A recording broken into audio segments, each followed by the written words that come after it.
Hey guys, welcome back my channel plastic बंधक्स। हमारे channel में स्वागत है वंस अगेन। आज की वीडियो में हम उन प्रैक्टिकल चीजों के बारे में बात करने वाले कि कैसे इंडिया इनोवेशंस कर रहा है और क्या नई स्ट्रेटजी अपना रहा है प्लास्टिक को रिसाइकिल करने के लिए, वेस्ट मैनेजमेंट करने के लिए और कैसे एनवायरनमेंट को बचाया जा सके। हमने अभी जो प्रोसेस हमने सीखा था, लास्ट हम इतने सालों से वीडियोस बना रहे कि प्लास्टिक को सेफ एंड साइप में रखिए, उनको पूरा साफ सुथरा रखिए, रिसाइकिल तक पहुंचाने में हेल्प करिए। और ये हमारा काम था जो हम कर रहे थे और जो हम अपनी रिस्पॉन्सिबिलिटी को अच्छे से निभा भी नहीं पा रहे थे। एक सिंपल सा एक स्टेप्स थे, बट इसके बाद भी उसके बाद इंडस्ट्रीज में रिसाइकलर्स बैठे हुए हैं, मटेरियल को रिसाइकिल करते हैं, पैकेजिंग को शॉर्ट लिस्ट करते हैं, साफ सफाई करते हैं, ये सारी चीजें का प्रोसेस होता है। उसके बाद कोई recycle product art fine particle बनता है, ग्रेनुअल पार्टिकल्स बनते हैं यानी कि दाने की फॉर्म में बनते हैं, एंड प्रोडक्ट बनता है, एंड यूजुअल प्रोडक्ट होता है। ये सारी चीजें होती हैं। बट अभी जो नया इनोवेशन आया हुआ है, धीरे धीरे इनोवेट हो रहा है कि ताकि आप लोगों को एक रिस्पॉन्सिबिलिटी का एहसास हो सके और आपको सिड्यूस किया जाए, अट्रैक्ट किया जा सके कि आप कैसे इन्वॉल्वमेंट दे सकते हैं रिसाइकलिंग के लिए और वेस्ट मैनेजमेंट के लिए। अभी मैं आपको बताता हूँ कैसे। ये जो पैकेजिंग आप देख रहे हैं, ये फ्लिपकार्ट से मैंने सामान मंगाया तो पैकेजिंग है।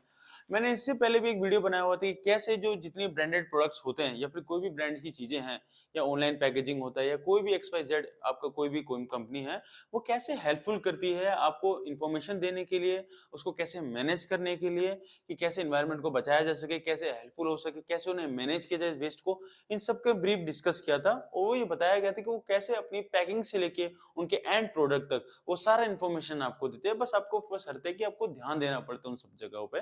जैसे कि ये था, ये सब हमें डिस्कस कर चुके प्रीवियस वीडियो में। हम इस वीडियो में डिस्कस करने वाले कि क्या ऐसा नया स्ट्रेटजी और नया क्या नया माइंडसेट को अपनाया गया है जिसकी वजह से थोड़ा सा हम लोग अट्रैक्ट हो रहे हैं सबको लेते हुए, बट अभी हमें इस चीज के बारे में अवेयर नहीं है। वो कैसे अवेयर करेंगे और कैसे आप तक इन्फॉर्मेशन पहुंचेगी, ऐसा क्या नया इनिशिएशन स्टेप्स है जो आप तक अभी तक नहीं पहुंचा और आपके आंखों के सामने होने के बाद आप उसे इग्नोर कर रहे हैं या फिर हम उसे फोकस नहीं कर पा रहे हैं। सबसे पहले अभी फ्लिपकार्ट की पैकिंग आप देख लो। हालांकि कोई भी चीज, कोई भी वीडियो स्पॉन्सर्स नहीं है और ना ही किसी के लिए मैं किसी को हानि पहुंचाना चाहता किसी भी चीज को लेते हुए। हम सिर्फ इन्वायरमेंट के बारे में सोच रहे हैं, अपने इंडिया के नेशंस के बारे में सोच रहे हैं, दैट्स ऑल। सबसे पहले आप इसको पैकिंग को देखो, है क्या है।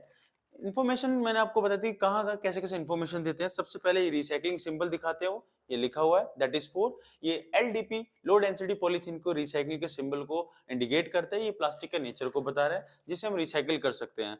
और उसको बताया कि इसे साफ सुथरा रखिए और इसे जहां फेंकने की जगह वहां फेंकिए ताकि ये रिसाइकिल तक आसानी से पहुंच सके। ये छोटा सा स्टेप था। हालांकि इन्फॉर्मेशन कैसे कैसे मिलते हैं, सबसे पहले इन्वायरमेंट को बचाने के लिए कंपनी जो रिसाइकलिंग सिंबल्स लोगो देती है प्लास्टिक की आइडेंटिफिकेशन के लिए, उसके बाद उसे बताते हैं उसे कैसे फेंकना चाहिए। अपार्ट फ्रॉम दिस, अपार्ट ये तो एक बेसिक था जो हर कंपनी करती है। अपार्ट फ्रॉम दिस, जो कंपनी इनिशिएट कर रही है किसी भी चीज को लेते हुए, क्या कर रही है, आप बहुत छोटे छोटे अक्षरों में लिखा हुआ है, मैं आपको फिर भी दिखा देता हूँ, मैं इसका स्क्रीनशॉट भी आपको दिखा दूंगा। ये देखो, इसमें लिखा हुआ है, कंपनी का नाम लिखा हुआ है, ओम फ्लेक्स लिखा हुआ है, और कहाँ बनी है, ये ओखला में बनी हुई है, इंडिया में, दिल्ली में, और बना मैचिंग प्रोडक्ट है। और उसमें अब लास्ट की दो लाइनें पढ़ी, इसमें क्या लिखा हुआ है। सबसे पहले लिखा हुआ है ये जो प्रोडक्ट बना हुआ है ये रिसाइकलिंग प्रोडक्ट से मिलकर बना हुआ है, 20% का रिसाइकलिंग प्रोडक्ट मिलाया है। यानी कि इसके अंदर जो पॉलिथीन बना है 20% इसके अंदर या तो उसने वेस्ट उठाया है या वेस्ट से बने हुए रॉ मटेरियल दाने की फॉर्म में जो होते हैं वो उठाया गया है। और 80% फ्रेश प्रोडक्ट यानी कि जो पेट्रोलियम क्रूड ऑयल से मिलकर बनता है, जो अच्छी अच्छी कंपनियां बनाती हैं, रिलायंस हो गया, हल्दिया हो गया, आईओसीएल हो गया, उनके कंपाउंड उनको मिक्स करके इन्होंने ये प्रोडक्ट बनाया है। सबसे पहले इस चीज लास्ट सेकंड लाइन में ये लिखा हुआ है। उसके बाद उन्होंने ये लिखा हुआ है कि अगर आप इस पैकेजिंग को साफ सुथरा रखते हैं, इकट्ठा करके रखते हैं, या फिर आप रिटर्न करना चाहें, जैसे हम लोग क्या करते हैं फाड़ के फेंक देते हैं, लेकिन फाड़ना नहीं होता हमें, उनको पूरा शेप एंड साइप में रखते हैं। तो इसमें लास्ट लाइन लिखा हुआ है कि अगर वो लोग खरीदते हैं इसको, वापस उन्हें आप रिटर्न करते हो तो 5 रुपए आपको मिलेंगे। तो इस पॉलिथीन का पैकिंग का एक कीमत है वो 5 रुपए है। आप कभी सोच भी नहीं सकते कि ऐसा इनोवेशन सोच सकता है। यानी कि एक तो उसने पूरा इन्फॉर्मेशन दिया, कहाँ बना है, किसने बनाया है, कैसे कैसे बनाया है, और इसके अंदर क्या क्या मिलाया है उसने वो भी बताया। ऑनेस्टली सारी चीजें बताई हैं, और ये इसमें नीचे लिखा हुआ है कि ये 5 रुपए आपको रिटर्न में मिलते हैं अगर आप इसे देते हैं तो वापस।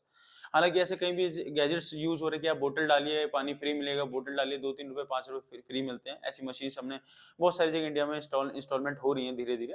बस हालांकि ये इंडस्ट्री का सबसे पहला इनिशिएशन है कि कुछ इस तरह सोचा गया है कि आपको इसके पैसे भी रिटर्न मिलेंगे। हम लोग गलती कहाँ करते हैं, सबसे पहले वो मैं आपको बताता हूँ कि हम गलती क्या करते हैं। और दूसरी चीज बता रहा हूँ कि इसीलिए ब्रांड्स के प्रोडक्ट को मैं प्रमोट करता हूँ। भले कोई भी ब्रांड आप उठा लीजिए, ब्रांड्स के प्रोडक्ट इसलिए महंगे होते हैं कि वो हर एक चीज, हर एक पैकिंग से लेके उनके एंड यूज के प्रोडक्ट तक, उसमें टेक्नोलॉजीज और माइंडसेट और बहुत सारा इंजीनियरिंग लगा होता है। इसी के बाद ही सारी कॉस्ट डिसाइड की जाती है।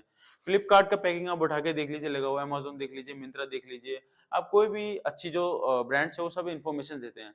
वहीं आप लोकल आप ऑनलाइन प्रोडक्ट मंगाते हैं, जो लोग खुद का स्टार्टअप करते हैं छोटा-मोटा इंस्टाग्राम से जो हम लोग करते हैं, तो वो लोग भी पैकिंग तो करते हैं बट इसी का ऐसा इन्फॉर्मेशन नहीं देते। आप कभी गैस करके दे सकते हो। बहुत ही सस्ती लो एंड पैकेजिंग यूज़ करके मार्केट में अपने प्रोडक्ट को देते हैं और ये अच्छा एक इनिशिएशन है अपने बिज़नेस के लिए, बट वो इन्फॉर्मेशन नहीं दे पाते। एक यही डिफरेंस है कि ब्रांड्स में और लोकल मार्केट मैन्युफैक्चरर्स में यही एक डिफरेंस होता है कि वो हर एक चीज के लिए आपको इन्फॉर्मेशन देते हैं till two your and end of your life और योर प्रोडक्ट वहां तक का देते हैं। गलती हम लोग क्या करते हैं, सबसे पहले कोई भी प्रोडक्ट आता है 99.99% लोग क्या करते हैं, इस पैकेजिंग को कभी देखते ही नहीं है और उसको खोलते हैं, उल्टा सीधा फाड़ देते हैं, ऐसे ऐसे बीच में टुकड़े फाड़ दिया या किसी कटर से काट दिया। हमें सबसे पहले फाड़ना सीखना पड़ेगा। हमेशा इसको पूरी शेप एंड शेप में फाड़ो। ऐसे मैंने सिर्फ इसका ऊपर का एंड प्रोडक्ट फाड़ा और मैंने पूरा इसमें बॉक्स निकाला, वापस इसे कर दिया, पूरी शेप में है और ये साफ भी है, रिसाइकिल हो सकता है, इसको आइडेंटिफिकेशन मैं कर सकता हूँ, ये सारी चीजें मैं कर सकता हूँ। ये हम सबसे बड़ी गलती करते हैं। हम लोग क्या करते हैं, सिर्फ अपने हम जो मंगाते हैं ऑनलाइन प्रोडक्ट, अब उस पे ही ध्यान देते हैं बस। अदर दिन ये सब इंजीनियरिंग, ये जो इसके ऊपर इतना R&D किया होता है, इतनी पैकेजिंग होता है, इस पे हम कभी ध्यान ही नहीं देते कि ऐसा भी कुछ लिखा हुआ है इन सब चीजों के लिए। तो नेक्स्ट टाइम पे जब भी आप कोई प्रोडक्ट मंगाते हो तो पूरा पैकिंग को पढ़ो सबसे पहले। उन पैकिंग में हर एक ब्रांड्स के प्रोडक्ट्स में आप चाहे सुई से लेके धागा कुछ भी खरीदिए, हर चीज में पैकेजिंग में सब कुछ लिखा होता है, आपको इन्फॉर्मेशन देते हैं, यहाँ तक कि आपको यूज कैसे करना है, उसे फेंकना कैसे है, ये कहाँ हेल्पफुल हो सकता है, उसे कौन सी प्लास्टिक है, सारा इन्फॉर्मेशन देती है। और अभी तो रिसेंटली ये इन्फॉर्मेशन भी नया आ गया है कि आप इसे 5 रुपए में ले सकते हैं। सपोज करिए आपने अगर 10-15 भी आपने पैकेट इकट्ठे कर लिए, तब भी आपकी जो पैकेजिंग का या ऑनलाइन जो कॉस्ट है, जो आपका अदरवाइज जो भी छोटे मोटे एक्सपेंस होते हैं वो उससे डिडक्ट हो सकते हैं और आपको मैनेज आउट कर सकते हैं सब चीजों से। हमारे इंडिया में क्या करते हैं कि हम लोग फोकस नहीं करते हैं। फोकस के बाद जो सबसे बड़ी गलती हम लोग करते हैं, हम उन सब चीज़ों पे ध्यान ही नहीं देते जिनमें हमें थोड़ा मेहनत करना पड़ता है या हमें थोड़ा-सा एफर्ट डालना पड़ता है या थोड़ा रिस्पॉन्सिबिलिटी वाले काम होते हैं। हम उन सबको अवॉइड करते हुए उन अदर कामों पे ध्यान देते हैं जहाँ हमें एफर्ट नहीं डालना पड़ता, रिस्पॉन्सिबिलिटी नहीं लेनी पड़ती है और हमें हमेशा अपना फ़ायदा देखते हैं, वो काम में हम प्रायोरिटी ज़्यादा रखते हैं। बस इसी सब वजह की वजह से ही प्लास्टिक वेस्ट जनरेट होता है, प्लास्टिक मैनेज नहीं हो पाता है और इसलिए धीरे-धीरे प्लास्टिक वेस्ट और पॉल्यूशन बढ़ता जा रहा है, लैंडफिल्स बढ़ रहे हैं, डेब्रिस क्रिएट्स हो रहे हैं, आपको इधर-उधर आराम से प प प कूड़ों के और कचरों के ढेर मिल जाते हैं आपको आसानी से। यही सब वजह से हम आज ये प्रॉब्लम फेस कर रहे हैं और न जाने कितने नए इनोवेशंस हम लोग कर रहे हैं, biodegradable materials, bioplastic, avoid plastic, blah blah blah, बहुत सारी फालतू की बकवास हम मार्केट में आज के सुन रहे हैं। रीज़न एक यही निकलता है कि आप इन प्रोडक्ट को, इन पैकिंग को ध्यान से पढ़ना सीखो, ध्यान देना सीखो। यही सब छोटे-छोटे स्टेप है जो एनवायरनमेंट को बचाएँगे और ट्रस्ट मी, ये प्रोसेस आप इम्प्लीमेंट करना स्टार्ट करिए। विदिन 10 इयर्स के अंदर अगर आप इस करते हैं तो आपको खुद ब खुद चेंजेस दिखने मिल जाएँगे। तो एनवायरनमेंट को बचाने के लिए बहुत-बहुत शुक्रिया। आप अपना कुछ भी एफर्ट डाल के एनवायरनमेंट को बचा सकते हैं। मैं हाथ जोड़ के रिक्वेस्ट करता हूँ। Be happy by using plastic.